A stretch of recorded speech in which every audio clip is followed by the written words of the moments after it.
अरे क्या कर रहा है छोटे? मेरी शादी हुई, एक्सीडेंट ना हुआ, मैं खुद चल के जा सकूं।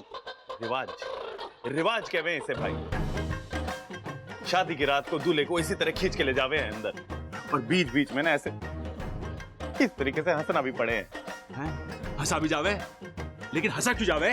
अरे यही सोच के कि ये लो एक और बेवकूफ फंस गया शादी के झमेले में। आओ। अरे चल रहे टाइटैनिक, हट बीच में से। नहीं, मैं आपको अंदर जाने नहीं दूंगा। अरे छोटे, समझा इसे, मैंने ममता से बकायदा शादी करी है। अब ये तो क्या, इसका बाप भी मुझे न रोक सकता। अंदर चलो, हट रहे बीच में से। ना, मुझे मम्मी के ऑर्डर्स नहीं मिले, और जब तक मुझे मम्मी के ऑर्डर्स नहीं मिलेंगे मैं आपको अंदर जाने नहीं दूंगा। अरे कभी अपने बाप की तरफ से भी सोच लिया कर। हाँ पापा, वैसे सोचने की एक कीमत होती है। भाई देखा, घर वाले हमें कहते रहते हैं अकल दौड़ाओ, दिमाग लगाओ, सोचो सोचो सोचो, लेकिन उसकी कभी कीमत ना देते हमें, इसीलिए तो ना सोचते हम। अच्छा चल छोड़, बता क्या कीमत है? सोच के बताता हूँ। हाँ, स्पोर्ट शूज लूंगा, वो भी महंगे वाले, तभी आपको अंदर जाने दूंगा। स्पोर्ट शूज महंगे वाले? सबल दे दिए सर। आप चिंता मत करो, चलो आप। हाँ। चलो तेरे को स्पोर्ट शूज खिलाता हूँ। आओ! क्या कर रहे हो?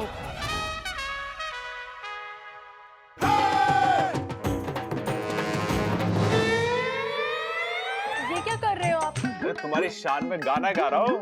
ये गाना नहीं, कवाली है। गांव वाली? अरे कोई बात ना, गांव वाली हो चाहे शहर वाली, जैसी भी है मुझे तो बहुत पसंद है। गांव वाली नहीं, कवाली। शादी की पहली रात को कवाली नहीं गाते। ये बात कर रही है? बताया ना किसी ने मुझे। वैसे मेरे पास शायरी और गानों का घना स्टॉक है। आज तो तुम्हारी तारीफ करके ही दम लूंगा। तारीफ से याद आया, तारीफ करूं क्या उसकी जिसने तुम्हें बनाया। मैं रमता जोगी, तू बेकार की मोह माया। अच्छा जी, मैं मोह माया, वो भी बेकार की।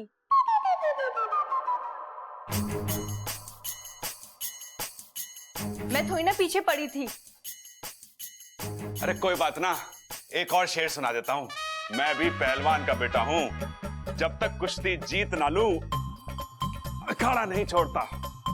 जब तक आप अच्छी वाली शायरी नहीं सुनाओगे मैं अपना घूंघट ऊपर नहीं करूंगी। ठीक है, मैं सुनाता हूं। हंसते रहो आप हजारों के बीच में, जैसे हंसता है फूल बहारों के बीच में। रोशन हो आप दुनिया में इस तरह, जैसे होता है चांद सितारों के बीच में।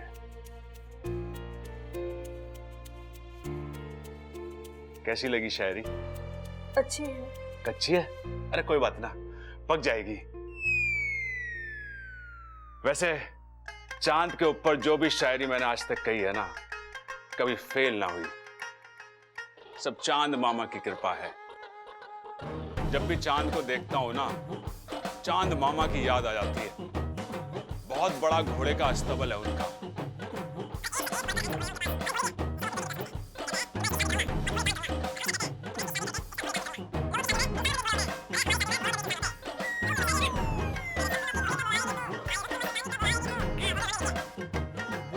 चांद मामा ने लिखी है।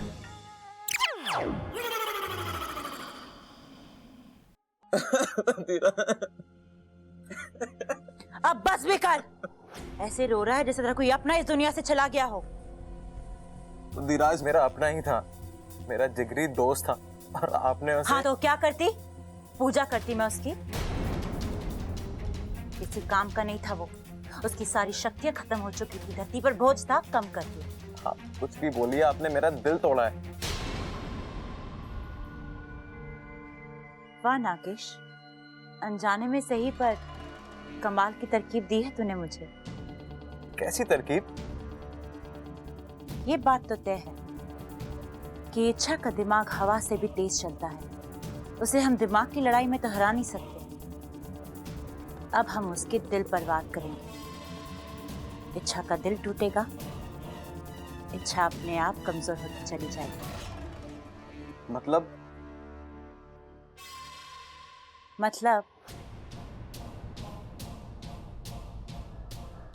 जब कोई अपना मरता है तो बहुत दुख होता है ना नागेश। मैं आपका इशारा समझ गया। बताइए किसे डसना है? उस बबल को डस लो। खबरदार जो बबल की तरफ आंख उठाकर भी देखा तो। अगर बलि चढ़ानी है तो घर के बड़ों से शुरू करते हैं। जाके डस ले उस दादी।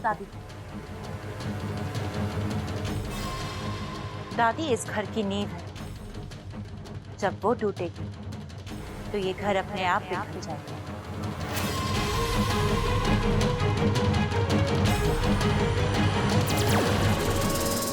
जा।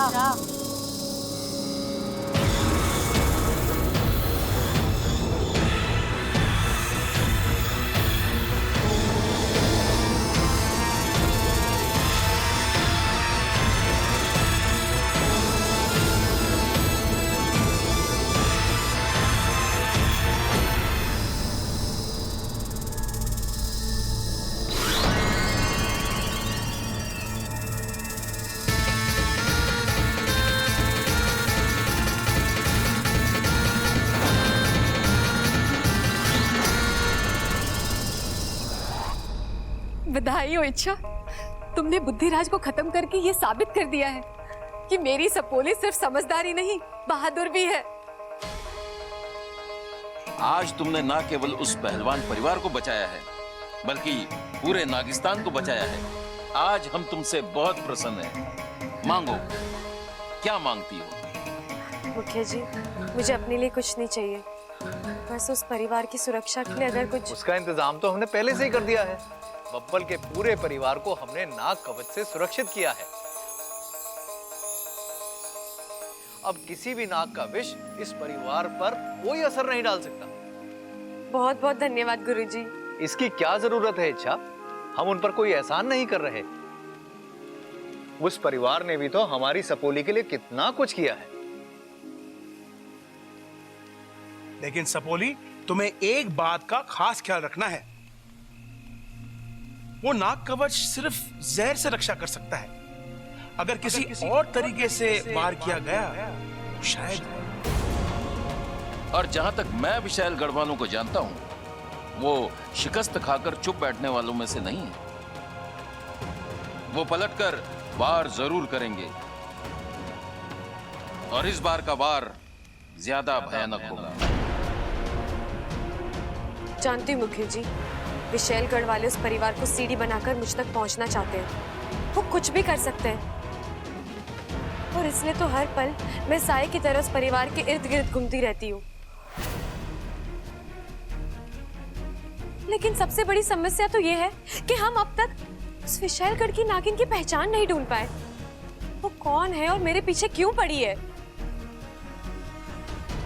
मैं अपनी तपस्या से उस नागिन तक पहुंचने का प्रयास कर रहा हूं और बहुत जल्दी मैं उसकी पहचान ढूंढ लूंगा। और तब तक मैं बब्बल जी के परिवार का सुरक्षा कवच बनूंगी।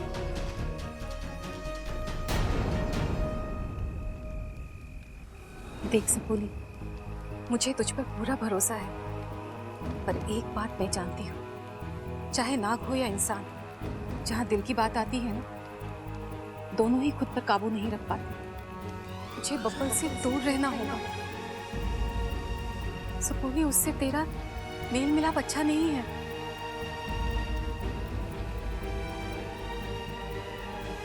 जानती हूँ माँ, और मैं कोशिश कर रही हूँ। आपकी सपोली आपका भरोसा कभी नहीं तोड़ेगी।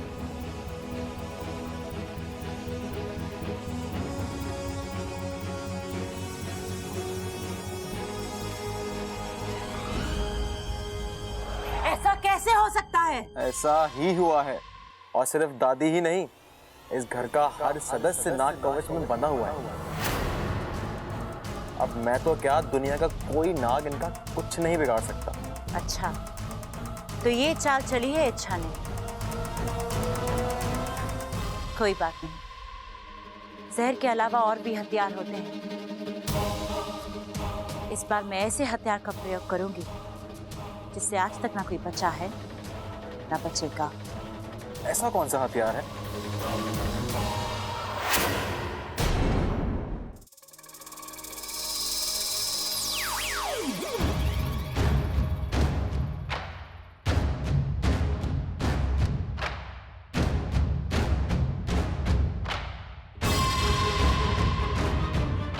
ये इच्छा इस वक्त कहाँ से आ रही है और इतनी परेशान क्यों लग रही है?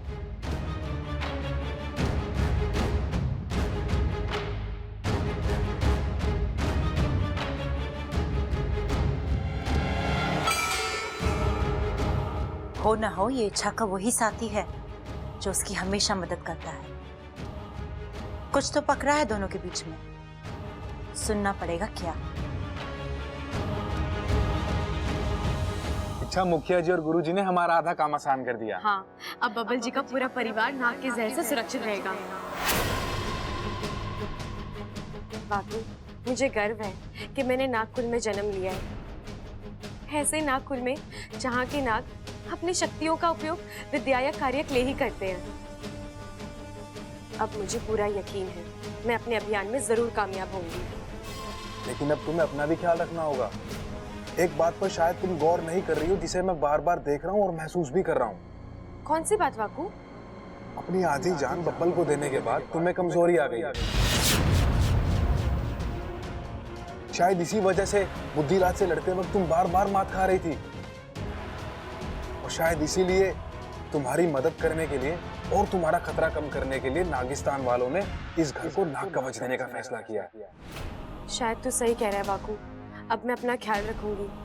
अच्छा, तुमने जो किया अपने प्यार के लिए किया, अपने बब्बल जी के लिए किया, क्योंकि वो तुम्हारे लिए बहुत अहमियत रखते हैं।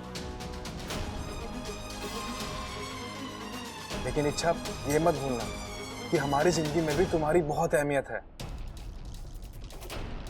तुम हमारे लिए बहुत मायने रखती हो। अगर तुम्हारे साथ कुछ भी गलत हुआ तो हम बर्दाश्त नहीं कर पाएंगे।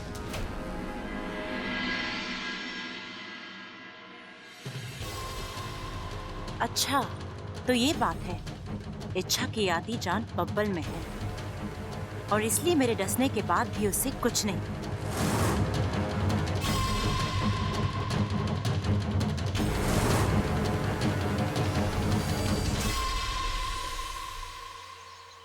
आओ अगवान, जाओ। विशेलगढ़ की राजकुमारी तुम्हें बुला रही है। मुझे तुम्हारी मदद की जरूरत है अगवांश। अपनी आग अपने साथ लेकर आओ। आओ।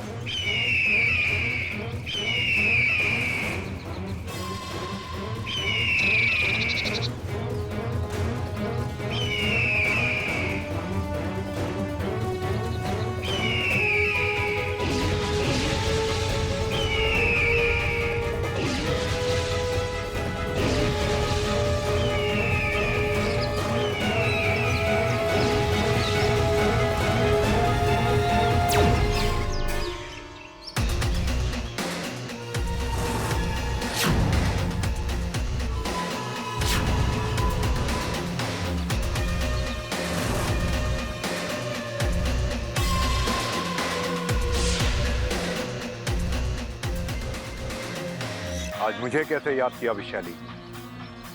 अगवान, एक परिवार को ध्वस्त करने के लिए मुझे तुम्हारी मदद की जरूरत है। तुम्हारी शक्तियों की जरूरत है। तुम ज्वालामुखी पर्वतों पर रहने वाले एक इच्छाधारी बाज हो, मूर्तिमंत आग हो। तुम्हारी आंच से आज तक कोई बच नहीं पाया है।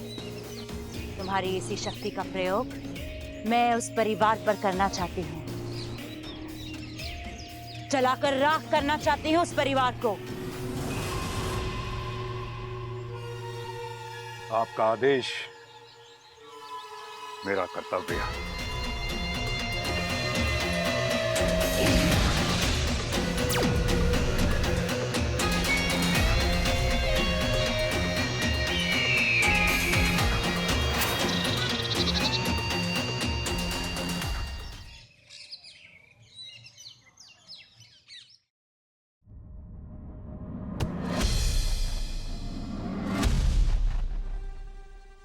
तुम कहाँ गई थी? कुछ जरूरी काम था। ऐसा कौन सा जरूरी काम निकल आ गया फिर से? कम से कम मुझे तो बता कर जाती। मेरा मतलब है तुम घर में किसी को तो बताकर जाती। एक मिनट, मेरे कुछ निजी काम भी तो हो सकते हैं और जरूरी नहीं है मैं अपनी हर एक चीज हर एक के साथ शेयर करूं। और हाँ, मुझे बिल्कुल पसंद नहीं कि घर आते ही मेरी कोई परेड लगाए। इसमें परेड की कौन सी बात है? सीधा सा सवाल है, सीधा सा जवाब दे दो। टेढ़े जवाब क्यों दे रही हो? अगर मेरी सीधी बातें किसी को टेढ़ी लगती है तो इसमें मैं कुछ नहीं कर सकती। अच्छा, इच्छा की तो तेवर ही बदले हुए हैं। Bubble ji, I am sorry. मेरा मतलब कि मुझे आप दोनों के बीच में आना नहीं चाहिए था, पर वो आपसे जिस तरह से बात कर रही थी। अमृता, मैं संभाल लेता। ये हमारा आपसी मामला है, तुम बीच में मत पड़ना। अगली बार ख्याल रखना प्लीज।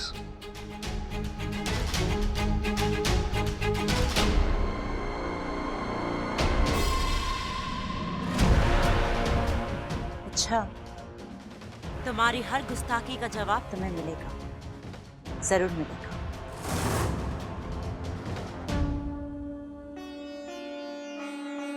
ममता, आज शादी के बाद तेरा पहला दिन है, इसीलिए पूजा आज तू शुरू करेगी।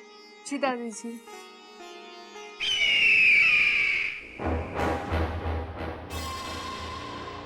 अरे यो कैसी आवाज थी? तुझे सुनाई दिया? माँ, इसको सुनाई दिया आज। अरे बड़ी डरावनी सी आवाज थी। अरे ना ना, हल्का सा आवाज का झोंका था। तू ममता पे ध्यान दे, पूजा पे ध्यान दे। पूजा, ममता जाके सबसे पहले घी का दिया जला। जी दादी।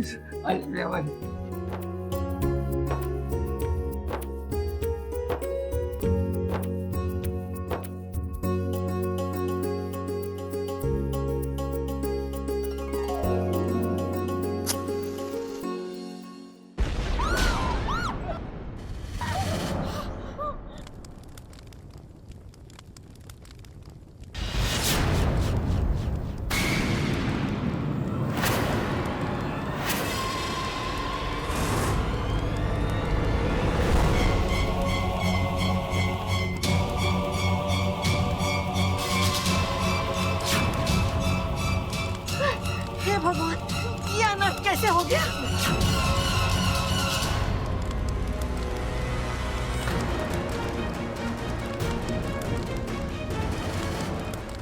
अरे प्रबल, जाके पानी लेके आ। आग बुझाओ। ये आग लगी कैसे? बड़ी तेज लगी है पिताजी, थोड़ी गर्म है ये, लेकिन ये केसर वाला रंग बड़ा जच रहा है इस पे। अरे बावले, खड़क ये नहीं पूछ रहा कि आग अच्छी है या बुरी है, खड़क ये पूछ रहा आग लगने की वजह क्या है। अरे कैसी बातें कर रही दादी, ये कब पूछा पिताजी ने? बबल जी संभाल कर।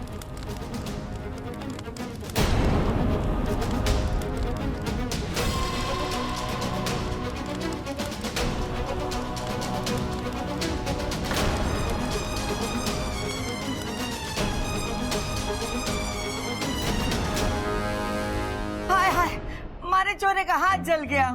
जल गया कि? हाँ मैं ठीक हूँ। बब्बर, तू डर मत, तू एक पहलवान का बेटा है, तुझे कुछ नहीं होगा। मैंने अपनी जवानी के दिनों में कई बार आग की लपटों के बीच में पहलवानी करी है। खड़क, तेरा डींगे ठोकना बंद हो गया तो चुप कर। बबल को कमरे में ले चलो। प्रबल सबल, मलहम और बर्फ लेकर आओ। चल चल चल चल चल चल चल चल चल चल चल चल चल चल चल चल चल। अरे भाई, तू क्या सोच रहा है? भाई, दादी ने मलहम तो बब्बल के हाथ पे लगाने के लिए मंगवाया, बर्फ क्यों मंगवाई? अरे शायद आग में डालनी होगी। अरे भाई, आग बुझाने के लिए पानी चाहिए होता है। बर्फ लाएंगे कब, वो पिघलेगी कब, उसका पानी बनेगा कब, आग बुझाएंगे कब? कैसी बातें कर रही दादी यार। ये तो मैंने सोचा ही ना।